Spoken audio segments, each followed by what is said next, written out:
Hello student, कैसे हैं आप सब। एक बार पुनः आप सभी का आपके अपने चैनल सी कोचिंग क्लासेस पर स्वागत है। क्लास 12 केमिस्ट्री एनसीईआरटी चैप्टर 1 में ठोस प्रवस्था में इकाई सेल के घनत्व की गणना कीजिए और इससे संबंधित एक दो आंकिक प्रश्न भी चर्चा करेंगे कि कैसे हम इसके आधार पर, मान लीजिए क्वेश्चन पूछते परमाणु द्रव्यमान निकालना है तो परमाणु द्रव्यमान निकालना भी सीखेंगे। साथ में यदि घनत्व की गणना के लिए क्वेश्चन आ जाए उसे भी निकालना सीखेंगे। तो सबसे पहले इकाई सेल के घनत्व की गणना कैसे निकालते हैं, ठीक है, चीज़ें समझना है। इसमें मान के चलते हैं कोई इकाई कोशिका है, उसके किनारे की लंबाई भी पता होनी चाहिए, क्योंकि आपको पता है कि यदि हम आयतन पूछें इकाई कोशिका का आयतन, तो आयतन क्या होता है, लंबाई गुणे चौड़ाई गुणे ऊंचाई। यदि इकाई है मतलब उसकी लंबाई चौड़ाई ऊंचाई समान है, यानी मान लीजिए हम मान के चलते लंबाई भी ए है, चौड़ाई भी ए है और ऊंचाई भी ए है, तब उसका आयतन ए क्यूब होगा। मैं कुछ बेसिक फैक्ट के साथ चलता हूं ताकि आप लोगों को दिक्कत ना हो सके। इकाई सेल, देखिए इकाई का मतलब होता है, इकाई मतलब एकांक, यानी जैसे मान लीजिए एक आपका इकाई सेल है, इसकी ऊंचाई, लंबाई और चौड़ाई, यहाँ पे मैं मान के चलता हूँ, माना इकाई है तो तीनों बराबर होगा, एल भी ए है, बी भी ए है ना, और आपका एल बी जैसे एच मतलब होता है स्टूडेंट ऊंचाई, ए भी ए है। ये लंबाई हो गया, ये चौड़ाई हो गया और ये ऊंचाई हो गया, ठीक है, तीनों का मान समान है। तब मैं आपसे यदि आयतन बोलूं तो आयतन कैसे निकालोगे प्यारे भाई, आयतन होता है लंबाई गुणे चौड़ाई और गुणे ऊंचाई, है ना, ऐसा मतलब आपका ए गुणे ए कुल मिलाकर हो गया ए क्यूब। मैं निकालने जा रहा हूँ घनत्व की गणना कीजिए, मतलब घनत्व का सूत्र निकालने जा रहा हूँ, तो आप लोग अच्छे समझिए, बिल्कुल आप सिंपल तरीके से समझ पाओगे, नहीं आप अभी से डर जाओगे ये क्या निकाल रहे हो सर। चलिए तो अपन निकालते हैं, यहाँ पर लिख देते हैं इकाई कोशिका का घनत्व या इकाई सेल का घनत्व। इकाई कोशिका का घनत्व, इसका फार्मूला क्या होता है, तो इकाई कोशिका का क्या हो जाएगा, द्रव्यमान और बट्टे इकाई कोशिका का आयतन। तो यहां पर लिख देता हूं इकाई कोशिका का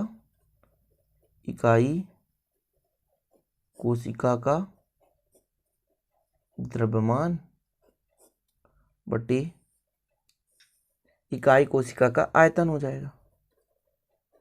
इकाई कोशिका का आयतन हो गया, सिंपल प्यारे भाई। घनत्व का सूत्र होता है द्रव्यमान बटे आयतन, इतना कंप्लीट, इतना तो आपको पता होना चाहिए। अच्छा, जैसे मैं बात करूं इकाई कोशिका में कई सारे परमाणु हैं, कई सारे, जैसे 10 परमाणु हैं, तो अपन एक परमाणु का द्रव्यमान गुणा कर देंगे 10 परमाणु का द्रव्यमान, तो टोटल इकाई कोशिका का द्रव्यमान हो जाएगा। चीजें समझने की कोशिश करें कि मान के चलते हैं इकाई कोशिका में 20 परमाणु है, 10 परमाणु है, तब अपन टोटल द्रव्यमान कैसे निकालेंगे, एक परमाणु का द्रव्यमान गुणे 10, यदि 20 परमाणु है तो 20।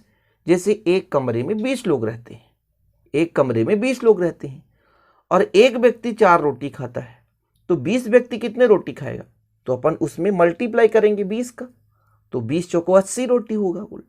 इसी प्रकार से मान के चलते हैं ये इकाई कोशिका है, इकाई कोशिका में अब 10 परमाणु है, तो टोटल जो द्रव्यमान होगा वो एक परमाणु के द्रव्यमान गुणे 10। जैसे मैंने कहा एक व्यक्ति 4 रोटी खाता है, उसकी क्षमता 4 है, तो 20 व्यक्ति के लिए निकालेंगे तो 20 चौको 80 हो जाएगा। उसी प्रकार इकाई कोशिका का द्रव्यमान कैसे निकालेंगे कि एक परमाणु का द्रव्यमान गुणे इकाई कोशिका में परमाणुओं की संख्या। इतना क्लियर। तो मैं यहां पे दी क्वेश्चन, सॉरी, यहां पे मैं यदि इसका सूत्र लिख दूं कि इकाई कोशिका के परमाणुओं की संख्या, यहां पर आपको थोड़ा समझना पड़ेगा, इकाई कोशिका के परमाणुओं की संख्या,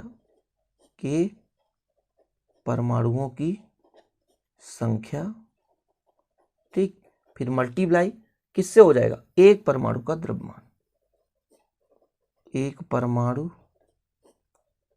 का द्रव्यमान, एक परमाणु का द्रव्यमान हो गया, ठीक है। अब इसको हम दर्शाएंगे जेड से, इसको दर्शाएंगे स्मॉल एम से, ठीक है।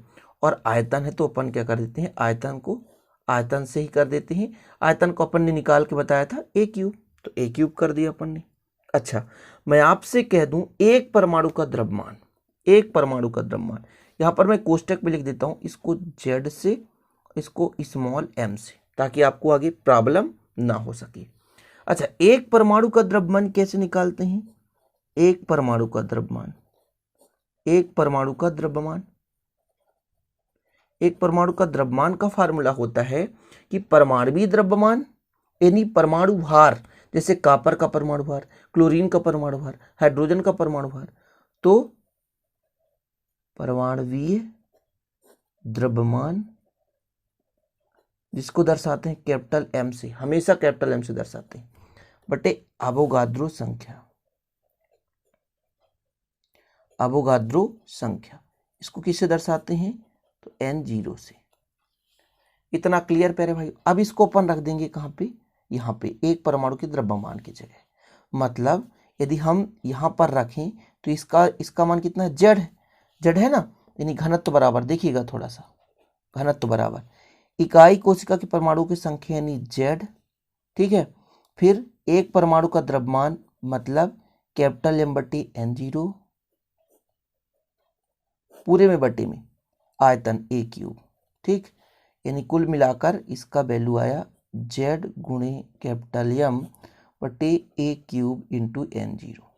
अब ये जो घनत्व का फार्मूला है आपके ऑब्जेक्टिव में भी पूछा जा सकता है, ठीक है, और स्टूडेंट आगे चलकर अंकित क्वेश्चन में भी ये यूज हो सकता है। अब यदि इसका हम आपसे कहें कि इसका इकाई बताओ, इकाई, तो इकाई कैसे? घनत्व का इकाई कितना हो जाएगा?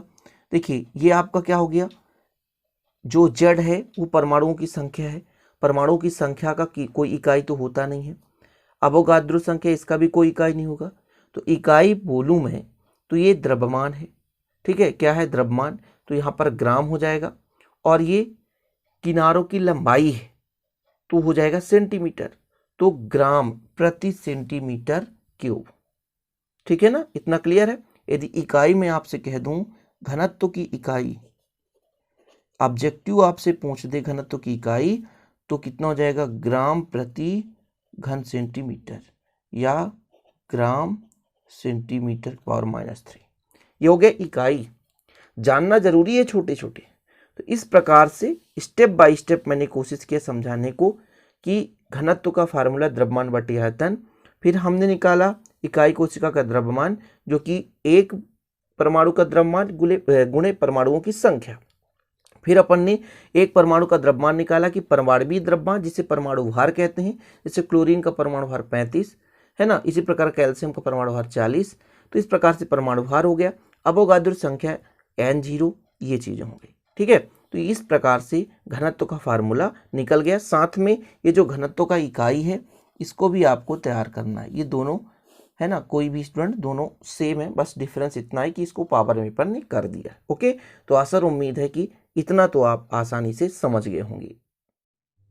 अब बात करते हैं स्टूडेंट एक आंकिक प्रश्न की कि एक फलक केंद्रित घनी जो FCC के नाम से जाना जाता है वाले तत्व का परमाणुवीय द्रव्यमान, अब यहाँ पर परमाणु द्रव्यमान देके रखा है 60 ग्राम प्रति मोल या 60 ग्राम मोल इनवर्स, 60 ग्राम प्रति मोल कह सकते हैं या स्टूडेंट इसको कह सकते हैं 60 ग्राम मोल इनवर्स, ठीक है। तथा उसके फलक की लंबाई, कोर की लंबाई देके रखा है, पिकोमीटर में देके रखा है 400 पिकोमीटर है, तो घनत्व की गणना कीजिए। फार्मूला तो आपको पता है, कोई दिक्कत है नहीं। तो मैं यहाँ पे सबसे पहले हल करते समय स्टूडेंट यहाँ पे जो भी घनत्व का सूत्र जो होता है वो अपन कर लेते हैं। घनत्व बराबर कितना अपन ने देखा था?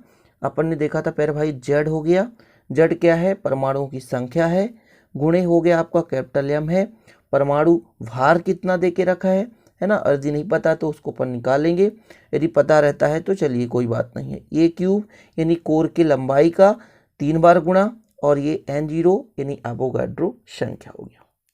अब आगे बात करते हैं, कोर की लंबाई देके रखा है, कोर की लंबाई, कोर की लंबाई कितना देके रखा है? अच्छा 400 पिकोमीटर, इसको मीटर में यदि बदलें तो आपका 400 में 10 घाते -12 का गुणा कर दे तो ये मीटर हो जाएगा, ठीक है, इतना क्लियर। इसको हमने मीटर में बदल दिया, किस में बदल दिया? मीटर में बदल दिया। ठीक, इसको यदि हम सेंटीमीटर में बदलें, ठीक है, तो भी बदल सकते हैं। ठीक, बट यहाँ पर थोड़ा सा हम कोर की लंबाई दे के रखा है, तो आयतन हम यदि आपसे बोलें आयतन निकालो भैया, आयतन, तो आयतन के लिए क्या करोगे आप, ए क्यूब निकालोगे, और ए का मान मतलब कोर की लंबाई दे के रखा है, तो 400 गुणे 10 की घात -12 गुणे कितना हो जाएगा, पावर में कितना हो जाएगा, 3 हो जाएगा। ये आपका मीटर क्यूब हो जाएगा, क्योंकि आयतन निकाल रहे हैं। देखिएगा 4 का 3 बार तो 4 चौको 16 चौको 64 हो जाएगा, डबल जीरो का 3 बार तो ये हो गया आपका 6 जीरो। फिर यहाँ पर स्टूडेंट 12 और 12 12 कितना हो जाएगा 36, 12 को 12 से जोड़ो 24 और 12 3 36, मतलब 12 12 3 बार जुड़ेगा। ठीक है, गुणा नहीं होगा कि अपन गुणा कर दें। ठीक है, तो 12 12 12 ऐसा जुड़ा जाता है, तो 36 हो गया। ये आपका मीटर क्यूब आया, अभी मीटर क्यूब आ रहा है। अच्छा, यदि 6 जीरो यहाँ पे प्लस पे है, यहाँ पे 6 जीरो माइनस पे है, हम विधिवत समझा रहे हैं ताकि आप लोगों को दिक्कत ना हो सके, कैलकुलेशन में हो सकता है परेशानी हो, इसलिए इतना डीपली कोशिश कर रहे हैं। अब यहाँ पर ये 64 है, रहने दो, 36 है, 6 है, आधार समान होने पर जुड़ेंगे तो 36 माइनस में है और ये 6 प्लस में है, तो ये घट जाएगा, जोड़ेंगे तो -36 धन 6, लेकिन घटेगा क्योंकि ऋणात्मक है, तो कितना हो जाएगा 10 घाते -3 मीटर क्यूब। इतना क्लियर। अब इसको हम सेंटीमीटर में बदले, क्योंकि हमने इकाई आपको बताया कि सेंटीमीटर में निकालते हैं, तो अपन इसको सेंटीमीटर में बदलेंगे। तो सेंटीमीटर में बदलने के लिए जैसे मीटर है उसको यदि हम सेंटीमीटर में बदलें, जैसे मान लीजिए 5 मीटर है, इसमें सेंटीमीटर में बदलेंगे तो हम 100 को गुणा करेंगे, लेकिन यहाँ क्यूब है तो अपन क्या करेंगे प्यारे भाई, एक कोर के लिए देखिएगा थोड़ा सा, एक कोर के लिए 100, 3 कोर है टोटल इसमें, तो एक और 100 और तीसरे कोर के लिए तीसरा 100, ये सेंटीमीटर क्यूब हो गया। मतलब 1 2 3 4 5 6, 6 जीरो और घटा दें तो कितना आ जाएगा 64 गुणे 10 के घात कितना हो जाएगा 24, -24 हो जाएगा घन सेंटीमीटर। ये अभी आयतन आया है, ए क्यूब का मान आया है, आयतन का मान आया भैया, इतना आ गया। इतना क्लियर है। अब इसमें और कुछ दे के रखा है क्या, अच्छा एक चीज और आप बताओ, आपको मैंने निकालना सिखाया था कि फलक केंद्रित घनी में परमाणुओं की संख्या कितनी होती है, 4।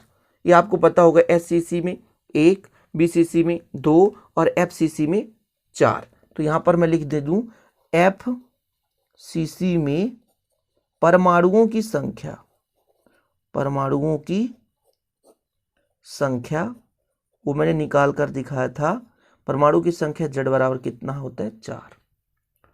इतना डाउट क्लियर। एवोगाड्रो संख्या N0 का मान कितना होता है 6.023 इंटू 10⁻23 होता है, ये चीज भी आपको पता है। और क्या चीज दे के रखा है, देखिए और कुछ दिया है, परमाणु द्रव्यमान जिसे परमाणु भार भी कहते हैं, कैपिटल एम का मान भी दे के रखा है, कैपिटल एम का मान भी दे के रखा है। कितना दे के रखा है प्यारे भाइयों 60 ग्राम मोल इनवर्स। इतना क्लियर। तो सारी चीजें मिल गई है। अब हमको निकालना है घनत्व की गणना करनी है, तो घनत्व का फार्मूला लगाएंगे अपन। घनत्व का फार्मूला क्या होता है प्यारे भाई, घनत्व बराबर आपने देखा अभी देखा कि कितना होता है Z गुणे m बटे a क्यूब इंटू N0। अच्छा परमाणु की संख्या 4, इसका मान है 60। अब नीचे का कैलकुलेशन करना, तो इसका मान 64 इंटू 10⁻24 घन सेंटीमीटर। इसका मान कितना है 6.023 टू 10⁻23। इतना हो गया क्लियर। कुछ कटेगा तो काट देंगे, 4 एक कम 4, 16 चौको 64। ठीक है, इतना क्लियर। फिर 15 चौको 60, 4 चौको 16, ऊपर कितना बचा 15 बचा, नीचे कितना बचा 4 गुणे, देखिए 23 और 24, 23 और 24 मतलब 24 में 23 घटा दो 10 घाते -1 बच ही जाएगा, गुणे 6.023। इतना क्लियर प्यारे भाई। अब आपको क्या करना है, ये जो 10 है ऋण है, ऊपर जाएगा तो प्लस हो जाएगा, तो ये 150 बन गया। और 4 का मल्टीप्लाई इधर कर दो, 4 तिहाई, 4 का मल्टीप्लाई इससे कर दो, 4 तिहाई 12, ठीक है, 4 दूना 8, 8 ही कितना हो जाएगा 9, ठीक है, 4 शून्यम 0 और 4 6 24, 0.3 अंक तो 3 अंक। यदि आप दशमलव हटाना चाहते हैं तो 3 अंक, 3 जीरो है, 3 अंक है ना दशमलव के बाद, 3 जीरो बढ़ा दो, इसके बाद पूरा डिवाइड कर दो, ये हो गया। पूरा कैलकुलेशन इसलिए कर रहा हूं क्योंकि बच्चे कमेंट करते सर कैलकुलेशन करके दिखाओ।